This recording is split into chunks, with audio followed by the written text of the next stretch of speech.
ọ̀rọ̀ màmá mi yìí Lizzy Anjorin máa mú mọ́nú ọ̀rọ̀ yìí. Ẹ jọ̀ọ́ ẹ má bínú bàbá mi, ṣé ẹ tuntun ṣe tíátà ni? Ẹ má bínú sà o.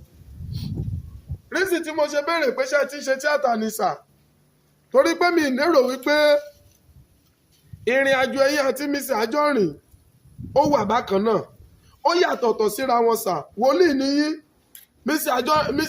Lizzy Anjorin onítíátà ni wọ́n. Bàbá mi sà, kò wá yẹ kí ìrìn àjò onítíátà àti wòlíì ìránṣẹ́ Ọlọ́run kí ìrìn àjò ẹ̀yin méjèèjì. ẹ̀yin èèyàn wa, wòlíì yìí ó sọ̀rọ̀ nípa arábìnrin tí a mọ̀ sí Lizzy Anjorin àti prophet Múyìwá Akọ̀gùn tí wọ́n jọ ń fa wàhálà láti bí ọjọ́ mélòó sẹ́yìn. Ó sọ̀rọ̀ nípa rẹ̀, ó fún prophet Múyìwá Akọ̀gùn, ó fún ní blame rẹ̀, ó tún fún Lizzy Anjorin náà ní blame rẹ̀. Ẹ jẹ́ ká gbọ́ nǹkan tí ó sọ. Wọ́n ti wá débi wípé ẹ máa takò ọ̀rọ̀ sọ síra yín. Lizzy Anjorin máa sọ̀rọ̀ sí yín, ẹ̀yin náà máa dá Lizzy Anjorin lóhùn. Tá ẹ bá tiẹ̀ máa dá Lizzy Anjorin lóhùn, kò yẹ kó tí ì débi wípé ìrìn àjò inú ayé débi wípé ẹ máa wá sọ wípé ọ̀já mẹ́ta nílé ayé ní. Ọ̀já àkọ́kọ́ táwọn tí wọ́n fi ń pọnmọ tí kò jẹ́ kọ́mọ jábọ́. Ọ̀já ìkejì ẹ sọ wípé ọ̀já àwọn ìyá mi. Ọ̀já kẹta ẹ ní ọ̀já àwọn wòlíì. Ọ̀já àwọn wòlíì yẹn mi tí ì níyẹn lọ́wọ́ sà. Tó bá possible fún yín sà láti bá mi gẹ̀ẹ́tì yẹn, torí èmi náà fẹ́ jẹ́ wòlíì nínú ayé, mo dẹ̀ fẹ́ èmi náà mo fẹ́ lórúkọ nínú ayé, so mo nídìí láti ní ọ̀já yẹn lọ́wọ́ sà. Bàbá mi nínú Olúwa, inú Bíbélì ló yẹ kẹ́ ẹ ti lọ mú ọ̀rọ̀ Lizzy Anjorin jáde. Tẹ́ ẹ bá fẹ́ dá Lizzy Anjorin lóhùn, ìránṣẹ́ Ọlọ́run, wòlíì Ọlọ́run, dáàdì mi nínú Olúwa, tẹ́ ẹ bá fẹ́ dá Lizzy Anjorin lóhùn, inú Bíbélì ló yẹ kẹ́ ẹ ti lọ mú ọ̀rọ̀ rẹ̀ jáde. Kò yẹ kí ẹ tí ì bẹ̀rẹ̀ sí ní sọ̀rọ̀ inú ayé, kò yẹ kẹ́ ẹ tí ì wọnú ayé lọ lórí ọ̀rọ̀ Lizzy Anjorin.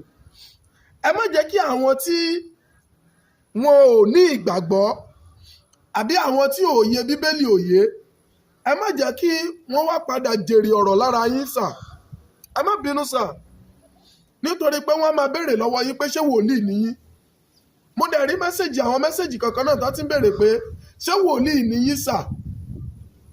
Mo rí àwọn mẹ́sẹ̀jì kankan. Dádì mi sà, lótìtọ́ àti òdodo Lizzy Anjorin lè kọ́kọ́ sọ̀rọ̀ sí yín, ẹ lè jàre sà, ṣùgbọ́n tí ènìyàn tó bá jàre ò bá ṣe sùúrù, ó lè tún padà jẹ̀bi.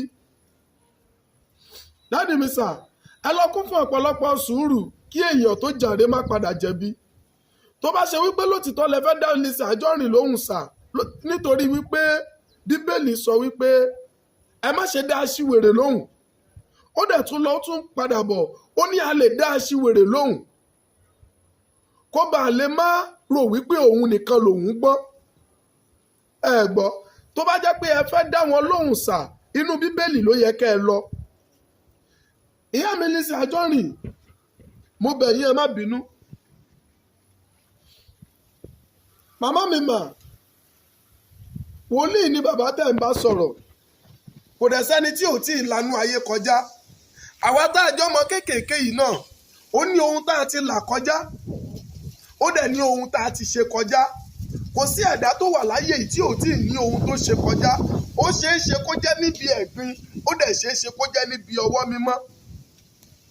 Ṣùgbọ́n ẹni tó bá ti jẹ́wọ́ ẹ̀ṣẹ̀ rẹ̀, tó ti wà nínú ìlànà Ọlọ́run, Ọlọ́run ti fi ìfẹ́ gbà á. Ẹ̀yin èèyàn, kí ló dé tó jẹ́ wípé ẹ má fẹ́ fi àbùkù ènìyàn àbí ohun tí ènìyàn ti ṣe kọjá láti lè fi jẹ́ èèyàn bọ́ ní òkè tó wà? Gbogbo ìwọ tó ń share fídíò yìí tó kan bàbá yìí lára, tó dẹ̀ kan Lizzy Anjorin lára, ó ò ní fojú sunkún ọmọ láyé. Bí mo ti ń gbàdúrà kí bí bàbá wòlíì ṣe ń gòkè kó má ṣe jábọ́, lórúkọ Jésù ìwọ tó share fídíò yìí ó ò ní jábọ́. Lórúkọ Jésù, gbogbo ojú tó wo fídíò yìí ẹ ò ní fojú sunkún ọmọ. Bẹ́ẹ̀ tí ń wọnú ọdún tuntun lọ, ọdún náà ẹ lò pẹ̀lú ayọ̀, ẹ ò ní lò pẹ̀lú ìbànújẹ́. Ẹ jẹ́ kí n dá fídíò àkọ́kọ́ yìí dúró níbẹ̀. ẹ bá mi share fídíò yìí, ẹ jẹ́ kó kan àwọn méjèèjì lára, ẹ jẹ́ kó kan wòlíì Ọlọ́run lára, ẹ dẹ̀ jẹ́ kó kan Lizzy Anjorin lára. Lórúkọ Jésù, ìrànlọ́wọ́ àti àánú Ọlọ́run máa dìde fún gbogbo wa. Jésù lolúwa.